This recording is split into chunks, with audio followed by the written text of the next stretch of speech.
What's up, y'all? T Brown 31 here with J Bot the Great. We're wrapping up the 2021 NBA Finals. Last time you guys heard from us, it was our reaction to Game 4.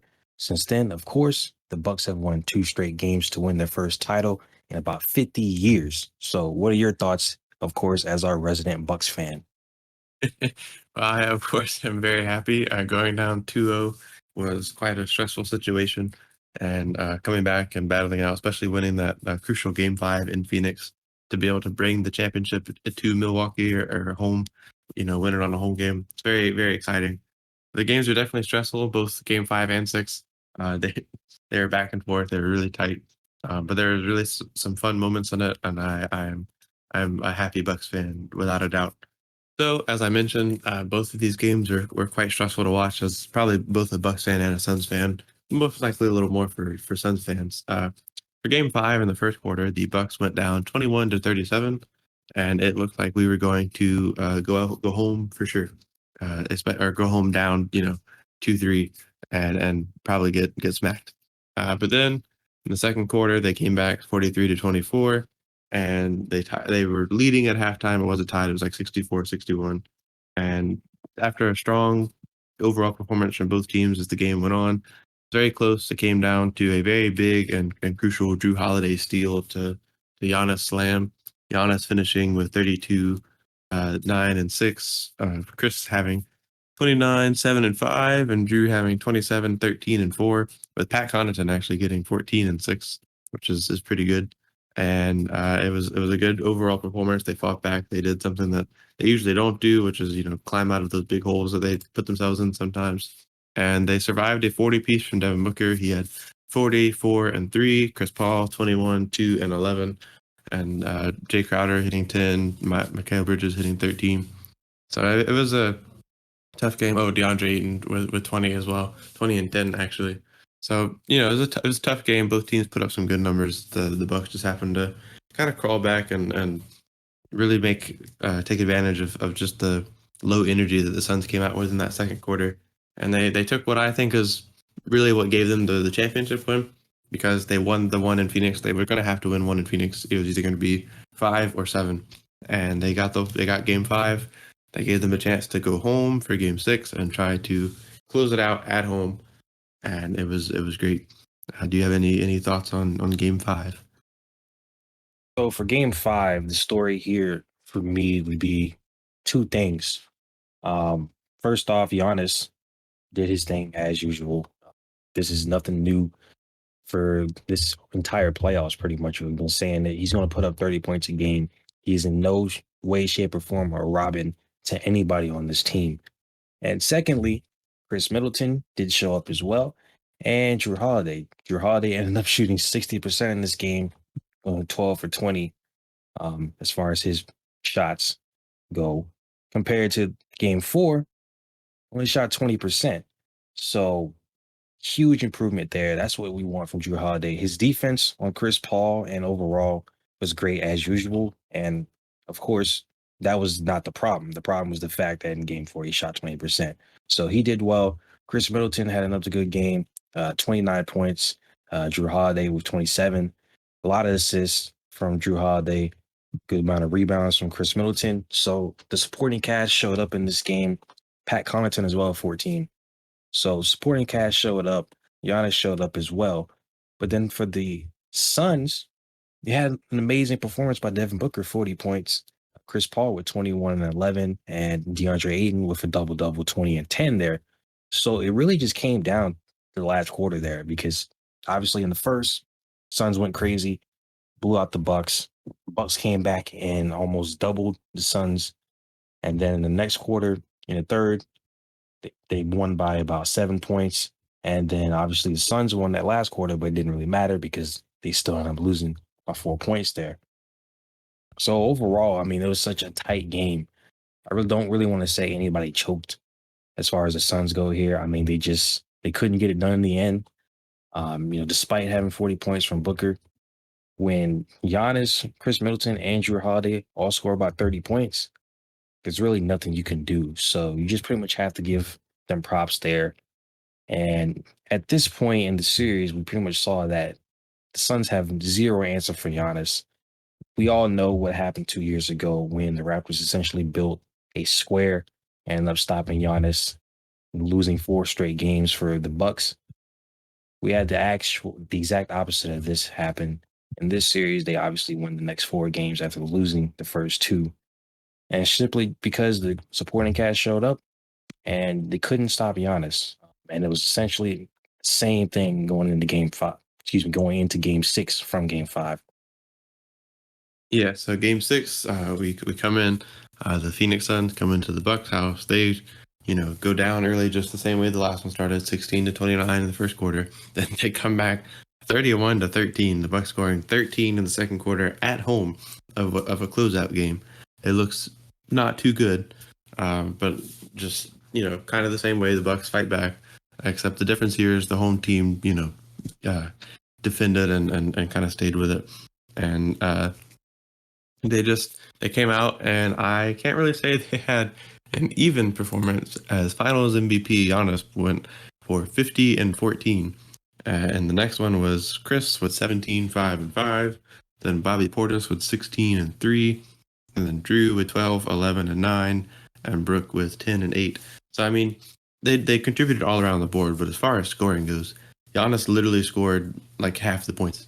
Yeah, I mean, take away 5, they're at 100. They would have still won the game with 100, and Giannis has 50. That's half. So it's just he really went out and did everything. And I mean, some pretty strong performances. Not what you expect from the Suns. Chris Paul, 26, 5 and 2 is pretty good. But Booker cooled down a lot. 19, 5 and 3. Aiden only had 12 and 6, and Jay Crowder had 15. So then campaign came out, put up 10. So it was just they kind of fell apart. Close again. I mean, 98-105. You can't really say anyone choked here. I do also want to mention that for the ending of Game 5, Drew Holiday mentioned in his post game conference that because of, I guess, Booker being so hot, because they knew he was going to take that last shot, which is why they essentially just put a wall on him.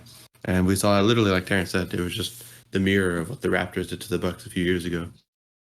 But yeah, Game 6 was close. It was tight. It was a tough game, even with Giannis going for 50. But they got it through. They closed it. They came back from their early goof, and they won it at home. So first championship in about 50 years. Giannis getting Finals MVP without any doubt, and it was impressive. And Coach Monty Williams actually went over to the Bucks locker room and congratulated them and stuff. Being good sportsmanship. This is not really related to the game, but I thought it was very ironically sad that the first commercial that popped on after like the Bucks had won was Chris Paul's State Farm commercial. I just thought, dang.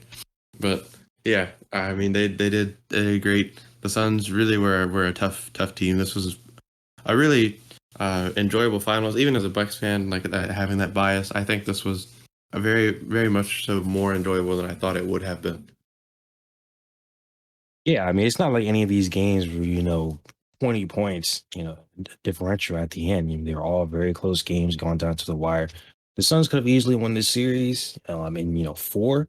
It could have won the series in 5. It could have gone the other way with Milwaukee winning in 4 or 5, just depending on how things went in the first few games. So I don't like the idea that this finals wasn't as interesting because you got the Milwaukee Bucks. They're not really like a huge market or whatever. Obviously Phoenix is huge, but it's not really a Lakers or, obviously the Clippers even. But I'd rather this than, let's say, the Lakers going in and winning in 4 or something like that against a team that just in the East that looks like they can't even compete or something like that, or a team in the East doing that to a team in the West. So, hats off to both teams for this series. As far as game 6 goes, I'm not going to put this on Devin Booker because obviously, you could have had better performances from DeAndre Ayton, 12 and 6 from him. You got to do better than that. I mean, Jay Crowder put up 15 and 13, and that seems more like a stat line that we would have from DeAndre himself, but we didn't. Michael Bridges, 7 points in 39 minutes. Obviously, he's not going to be taking 20 shots a game, but you figure he can score a little bit more. Chris Paul with 26 and 5, that's good, but overall, the Suns could have done better in this game. I think once they lost game five, I kind of just got the feeling that the Suns probably weren't going to win the series. I mean, they could win game six in Milwaukee, but I just didn't really see it at this point. I mean, they had lost three straight games at this point. And obviously, Devin Booker scoring 19 isn't good. But again, it's not all on him, but you definitely needed a better performance from him in almost the entire game worth of time, playing 46 minutes, only putting up 19. But either way, I think Devin Booker will be back for sure. As far as Chris Paul's chances to win another championship or win his first at least, I'm not sure how high they are because you've got probably Klay Thompson coming back next year for the Warriors. The Lakers going to regroup. The Mavs should probably be better. The Clippers, the Nuggets with Jokic and Jamal Murray coming back. This is probably his best opportunity to win a title, but I don't think this really takes away from Chris Paul's legacy because we saw how well he played throughout the playoffs in the first place, up until the finals. Because if Chris Paul hadn't gone insane in some of the games before, they wouldn't even been here in the first place. So Chris Paul is a Hall of Famer, obviously. I don't think him not having a title is going to be that big a stain on his legacy. Because there's tons of guys that played many years in this league that are Hall of Famers, and you can't take anything away from them other than the fact that they don't have a title. I don't think it's really a huge deal. Obviously, you need a title to be considered like top three at your position, of course. But either way, I think Chris Paul's legacy will be fine after this. Devin Booker's got a long way to go. As for Giannis, I see a whole lot of respect for him after this series, and it's well deserved. I don't understand how a man that won two MVPs did flame out in the playoffs, yes, but won two MVPs, Defensive Player of the Year, most improved at one point. I mean, I don't see how a guy like that can get so much disrespect. But bringing a team that is not a super team by any means necessary, and by any means at all, uh, with Chris Middleton making like one All Star game or two All Star games, Drew Holiday making one. Those guys are perennial all stars, right? So him being the lone superstar on this team, taking a team that's solid but not great to the finals, winning the finals against the Hall of Famer and Devin Booker, who probably will end up in the Hall of Fame after his career is over, more likely than not. Hats off to Giannis. A lot of respect for him. Glad he's getting the credit he deserves. And hopefully we can hold off on the who's the best player conversations for a little bit because the man just won. But overall, hats off to Giannis and the Bucks. Yeah, I don't think that Chris Paul not winning this championship will hurt his legacy. I know there's a lot of people that think you have to have a ring to be considered an all time great, but I think Chris Paul is pretty cemented as one of those, ring or not. And Giannis adding a ring to his early legacy is it's a pretty big help to him becoming an all time great. We don't have to say that he's the best player ever right now, or have to debate that like everyone does anytime any basketball player does anything. Yeah. As far as who's to blame for the Suns on this one, I think really DeAndre Ayton uh, having a 12-6 game is just not what they needed. They need his rebounding. They need his kind of floor spacing. They need his shot creating. He's a really good scorer. He's a good rebounder, and they kind of lost that in Game 6. They had it in Game 5. Game 5, of course, was just bad luck for them as things kind of tipped out of their hands. But for Game 6, I mean, they really needed it. And yeah, Devin Booker, 19 and 46 minutes is not up to par for what the Suns demand of him. And that's, I mean, it's just a sad truth.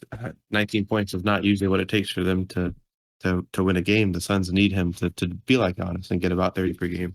I'm not going to say that he's the reason for them losing. I think that the fact that they need him to score 30 a game is probably not that great, and that his supporting cast isn't as strong as the Bucks supporting cast was is what ends up tipping it out of their hands in the end. Because Giannis can go for 30 or 40 or 50 and still have people like Chris or in Game 6 it was Bobby Portis and Chris come out and almost score 20 and at least add a little something. And really, I think at the end of the day, it's just defense. Giannis scoring 50 is what really did it. You have to not let him do that in a game that can send you home. And the funniest thing for the Bucks win is that this whole playoffs, the story about Giannis has been his free throws, free throws, free throws, free throws. People count every time he goes to an away game.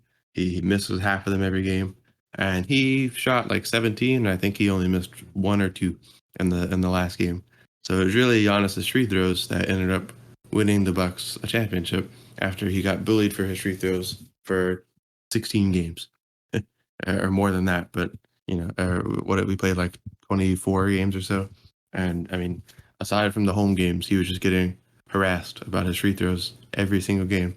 And he came out and shot, I think, 16 for 17 or 15 for 17 and put the Suns away on his free throws right after game five, where Chris Paul said in an interview, we all anticipate him to miss. So it was just bad irony for the Suns. Yeah, I don't know if I said this last episode or the video before that, but I said something along the lines of, Giannis could get better at his free throws, but he won't just go, being a 90% free throw shooter overnight. Well, he pretty much did. I mean, he shot 89.5% from the free throw line, 17 and 19 there. So, heck, I mean, if he misses half of his free throws, they're going to a game seven. So you have to absolutely give him credit there for making those free throws when it counted, because that's something that a lot of people get criticism for, around the league. Most notably, probably LeBron. That just seems to be something that guys get criticism for, which understandably so. It's the easiest shot to probably make in the league, other than a dunk or a layup right under the basket. But you have to give him credit for making it. And as you mentioned, you got to be able to stop Giannis in an elimination game, keep him from scoring at least, 50, right? They just didn't have an answer for him. I mean, I know he's so-called run and dunk man, but if you can't stop run and dunk, he's not going to just stop doing it. I mean, why the heck would he? If he can just tower over guys, Euro step through the lane, make shots, he doesn't have to shoot, threes. He only shot three in this game. He doesn't really have to even shoot mid-range shots. So whatever works, works. And it doesn't really matter whether or not you don't like the way he plays, because there's other guys that flop every time they take a shot. And, people complain about that, but I don't see why people say, Giannis is unskilled because of the way he plays. I mean, that's literally incorrect. But regardless, what those people say don't really matter right now. They are champions, and you can't take that away from them. Yeah, I think it's been a pretty impressive run. I mean, like Giannis said, they did it the hard way. And like Terrence mentioned, there's definitely only one superstar on that team compared to like the Nets, who the Bucks had to go through. And Skip Bayless tweeted the other day saying, if KD's foot wouldn't have touched the line, we'd be talking about a different story right now. And that's true, but KD's foot touched the line. So, so the story right now is that the Bucks are the 2021 NBA champions. They took out the Suns, and I think you mentioned the players who flop every play when they take a shot, and the Bucks went through a good bit of them as they had to go through James Harden, Trey Young, and Devin Booker, who's pretty bad about it himself. And I'm just wondering, what do you think next year as that rule gets added in to where they're more strict on the charging into players and flopping for a call on every offensive play? How do you think that Trey Young and Devin Booker, more younger guys who've used that to their advantage, will do? Because I think James Harden has enough to kind of stay with it, and I think Devin Booker and Trey Young are skilled enough to keep their numbers up. But how do you think it will affect their early games or so as they have to adjust to not just being able to run people over?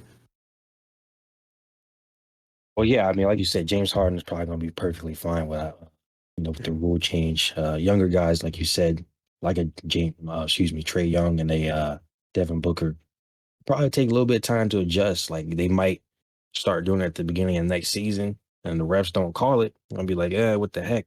But they'll probably get used to it because it is a big part of their game, but it's not their only game. They still Yeah, have to score because generally they're gonna miss those shots anyway because they're just trying to draw fouls. So yeah, they still are great offensive players besides that. And overall, I think the rule change will make things a lot more interesting anyway, because I know a lot of people are turned off to the NBA because of the constant fouls and stopping every 2 seconds in the game that's supposed to be very fast paced back and forth. And Obviously, flopping is here to stay. It's never going to go away, regardless of what Yeah, the NBA does. But putting this rule in will definitely make things a lot better, just because it's gotten to the point where guys are contorting their bodies in ways that shouldn't even be possible just to get fouls. So while it'll be an adjustment, I think they'll be fine, after a few games or so. yeah. It almost like it looks like they're trying to injure themselves sometimes. As they like try to twist around to just get hit, um, which is not safe. But I mean, it works out for them usually. And but yeah, I agree. I think that they have enough in their skill set.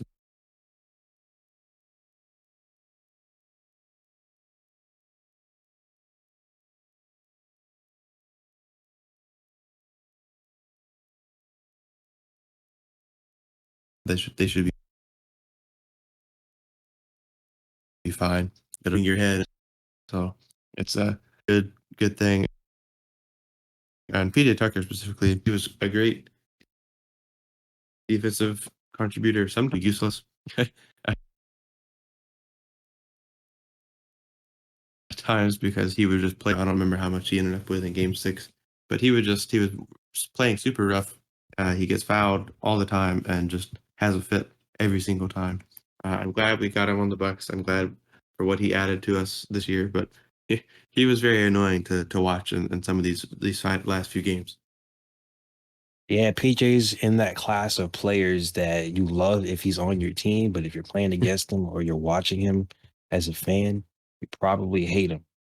But he did his job, besides him going insane with fouls and crying after every single one. He did his job on defense, being that tough guy there. Obviously, he's not going to be scoring much on offense, but that's not what his job is. So he did his job to perfection, I guess you can say. And I think you referred to him as being a Pat Bev.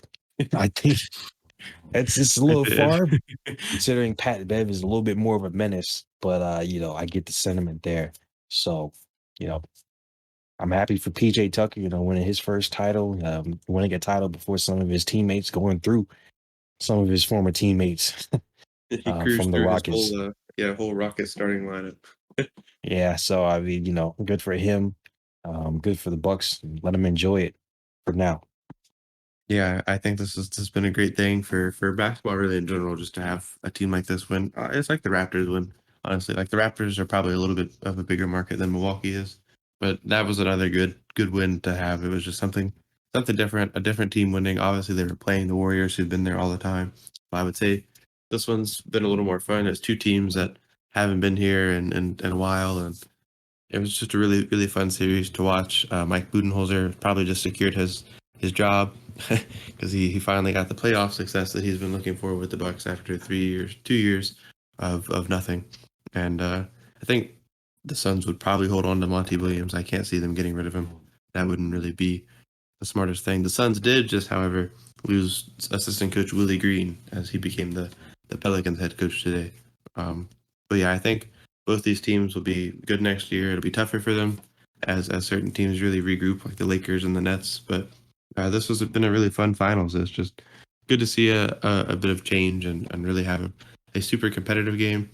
There was one game I think the Bucks beat the Suns by 20 in Game 3, but it was a little more misleading. It was just kind of a late surge that caused that. It was back and forth for most of the time up until that point.